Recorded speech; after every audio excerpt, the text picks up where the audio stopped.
My girlfriend said, "It's not cheating, it's poly." I replied, "We're done." Then I packed my things, left the key on the counter, blocked her and her family, took the promotion and a new apartment, and I just smiled because she had no idea how brutal the fallout would be. Hey viewers, before we move on to the video, please make sure to subscribe to the channel and hit the like button if you want to see more stories like this. Thanks. Hey, Reddit throwaway account here because this whole saga still feels too raw to attach my real name to it. I'm a 32-year-old guy who thought he had a solid thing going with my girlfriend of 4 years, Emma. We met in college, bonded over late-night study sessions, and shared dreams of building a life together. I work in tech, stable job, good pay, nothing flashy, but I always put her first. When she was struggling with her graphic design freelance gigs, I covered rent for months so she could focus. When she started therapy last year to deal with some anxiety, I encouraged it, even drove her to sessions and sat in the waiting room. Hell, I skipped a promotion that would have meant relocating because she wasn't ready to move. I was all in, loyal to a fault, thinking we were on the same page about monogamy and commitment. But about 6 months ago, things started feeling off. Emma was glued to her phone more than usual, giggling at texts when she thought I wasn't looking. She'd come home late from networking events, smelling like cologne that wasn't mine. I tried to brush it off at first. Maybe it was work stress or her therapy breakthroughs making her distant. But then I saw a notification pop up on her laptop one night while she was in the shower. A message from some guy named Jake saying, "Last night was amazing, can't wait for round 2." My stomach dropped. I didn't snoop further. That was enough. I waited until she came out, towel drying her hair, and confronted her calmly over dinner. I wasn't yelling or accusing, just laid out what I'd seen and asked for the truth. That's when she hit me with the line that's burned into my brain. "This isn't cheating, it's polyamory. You're just too insecure to get it." I stared at her across the kitchen table, the pasta I'd made growing cold between us. "What are you talking about, Emma? We've never discussed anything like that. Polyamory. Since when?" She leaned back in her chair, crossing her arms with this smug little smile like she was explaining colors to a blind person. "Look, my therapist has been helping me explore my needs. Monogamy is so restrictive. It's like society's way of controlling us. Jake and I connected at that design conference last month, and it just feels natural. Poly means I can love multiple people without it being a big deal. You're making it one because of your insecurities." I felt like the floor was tilting. "Insecurities, Emma, we've been exclusive for years. You never mentioned wanting to open things up. This feels like you're rewriting the rules after breaking them." She rolled her eyes, sipping her wine. "See, that's the close-minded thinking I'm talking about. Therapy taught me that true love isn't possessive.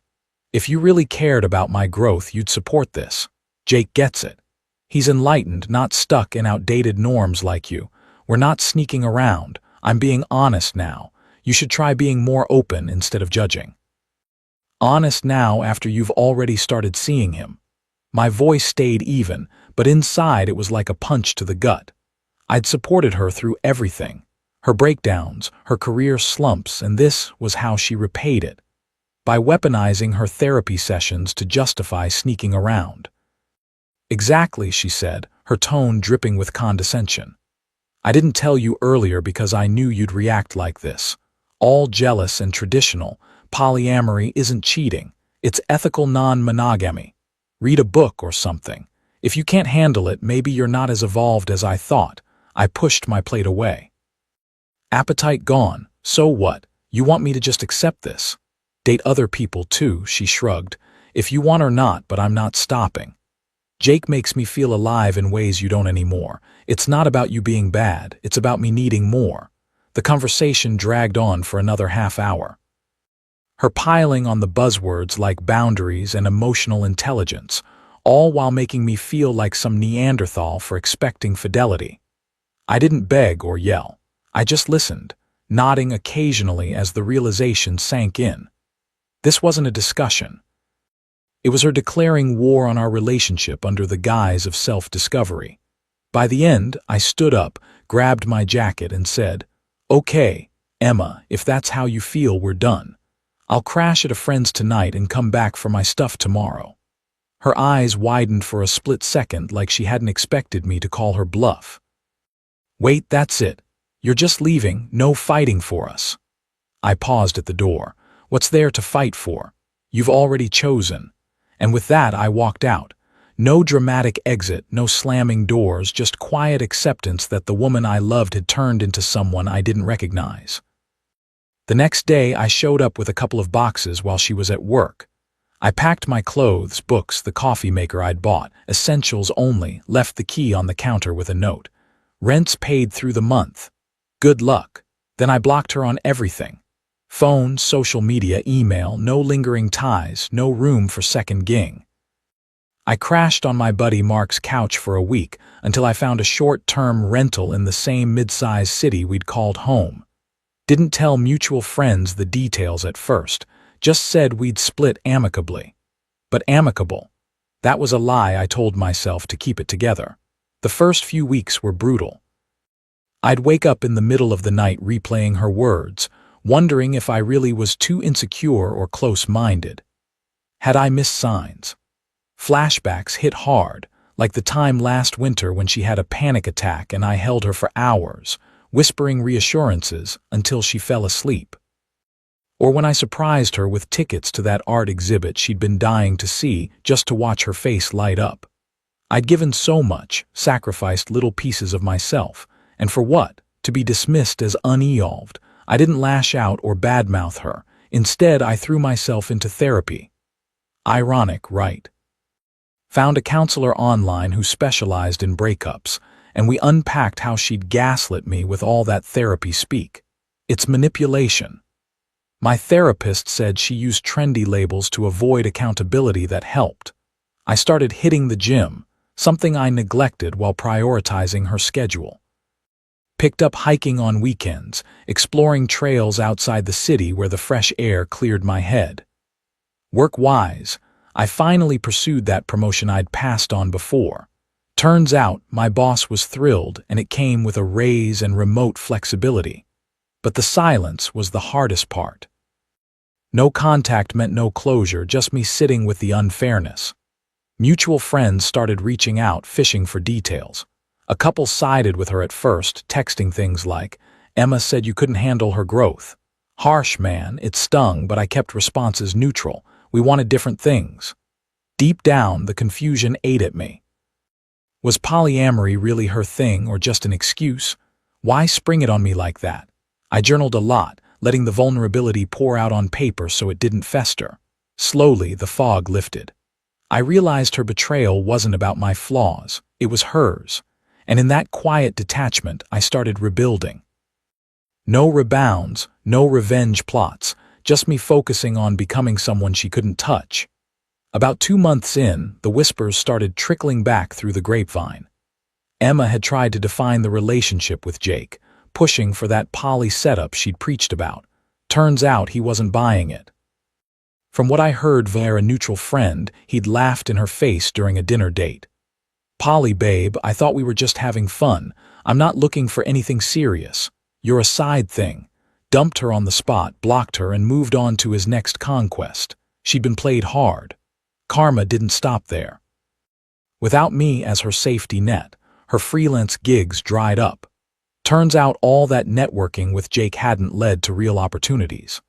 She lost a big client because she was too distracted, and her anxiety flared up again, but now without my support.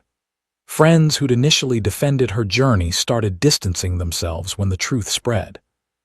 It wasn't ethical polyamory. It was plain old cheating with a trendy label.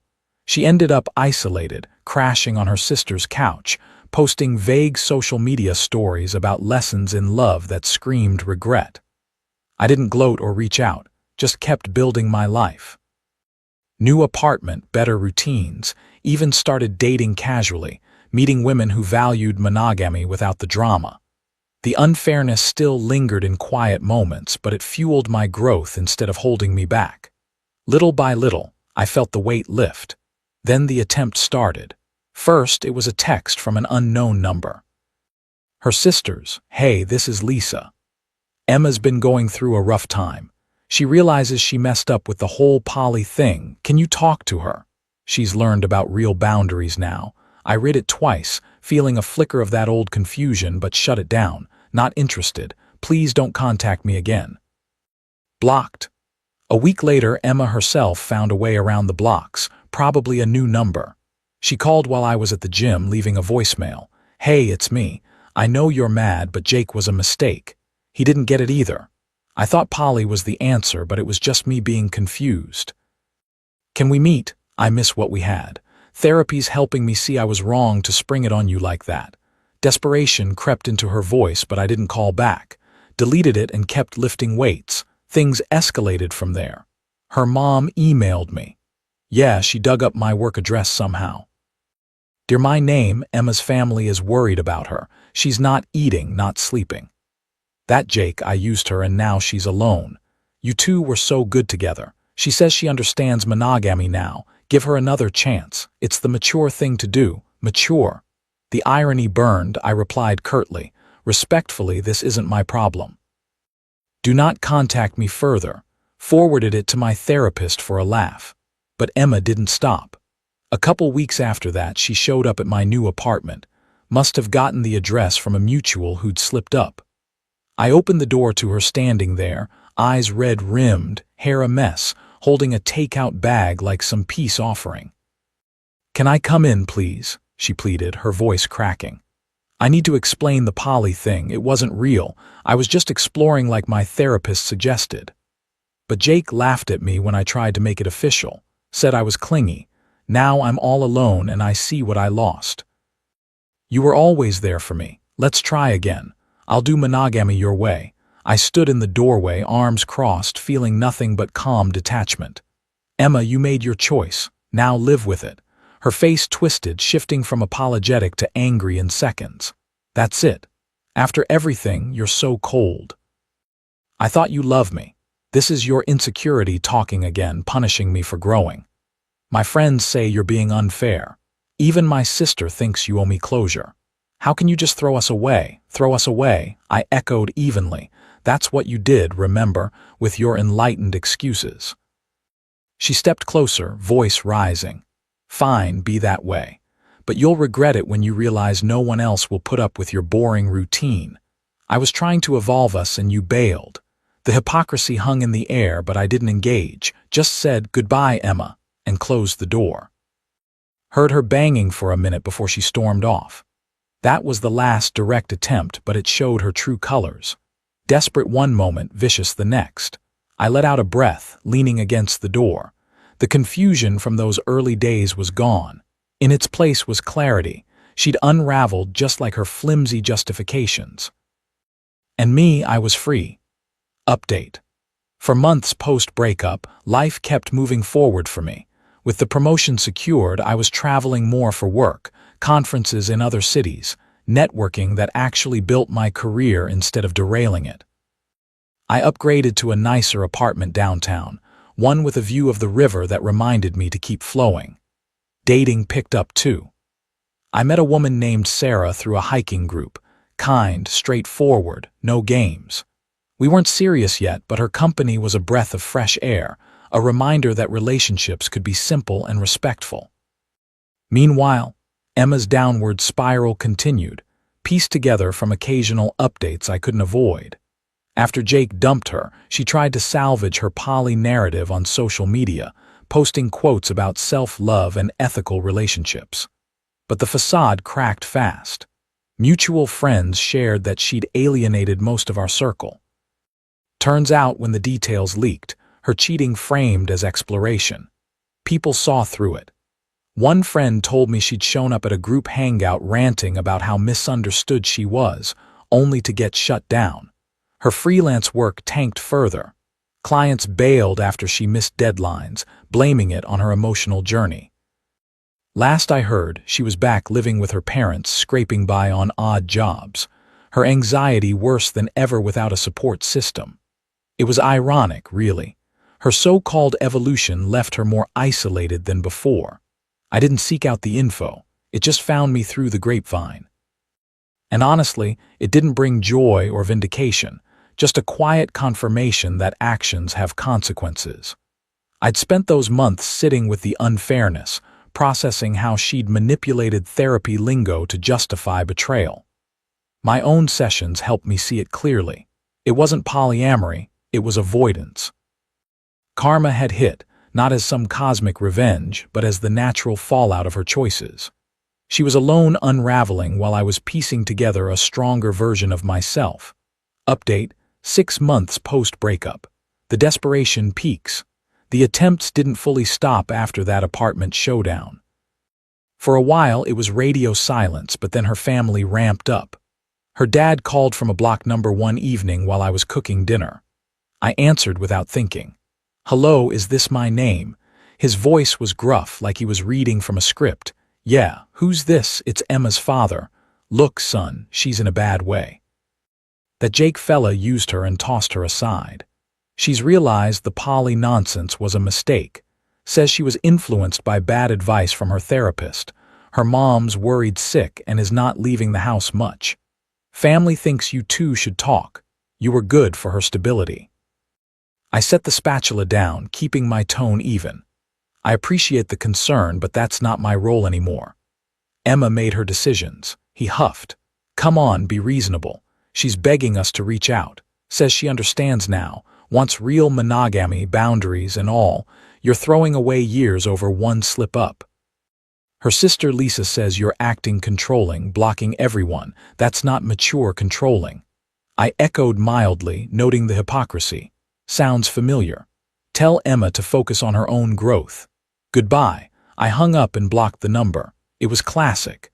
Her enablers twisting the narrative just like she had. A few days later, another voicemail from an unknown contact.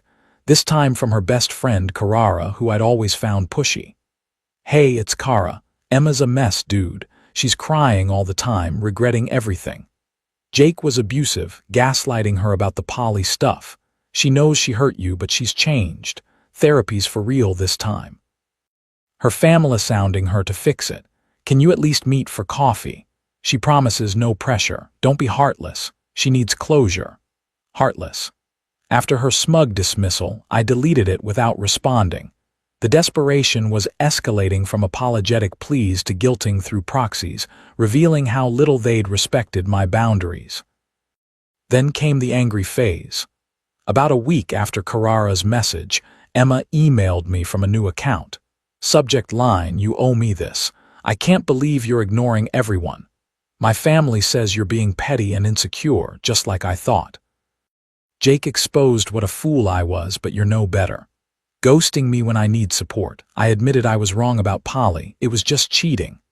Okay, happy now. But you walking away without fighting shows you never cared. Let's talk like adults. Or are you too evolved for that? If you don't reply, I'll show up at your work." This isn't over. The thread in her words showed her true colors, fully manipulative, entitled, "Flipping from Victim to Aggressor." I forwarded it to my therapist and a lawyer friend just in case, but didn't engage. Instead, I archived it and went for a run, letting the rhythm pound out any lingering doubt. Her attempts had gone from sad to toxic, mirroring the betrayal that started it all. I was done being her emotional crutch. Final update.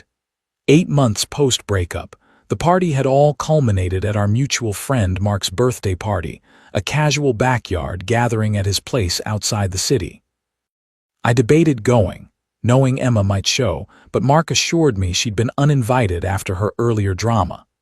Still, there she was, slipping in late, looking gaunt and disheveled in a rumpled dress, clutching a gift bag like a shield.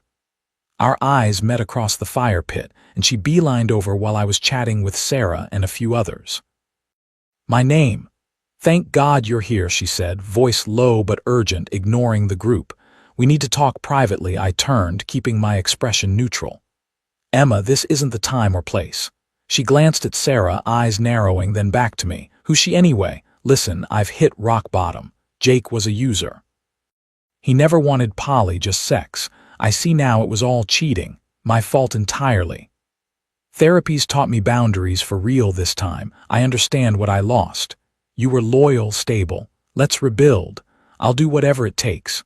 Her words rushed out, desperate, hypocritical after months of excuses. The group shifted awkwardly, but I stayed composed, sipping my beer. Emma, I said calmly, reflecting her logic back. I've decided I'm in a monogamous relationship with my own peace and happiness.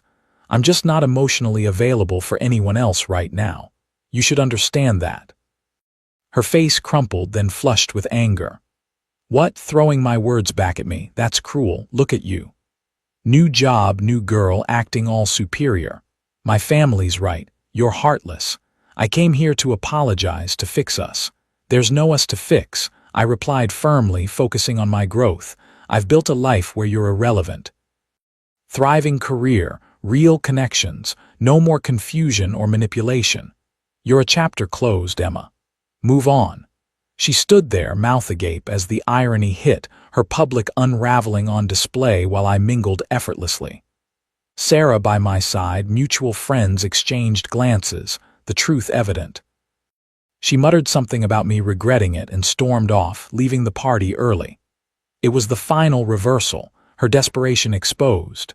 My indifference complete. Thanks for watching. Make sure to subscribe to the channel and hit the like button. What do you think about this story? Share it in the comments.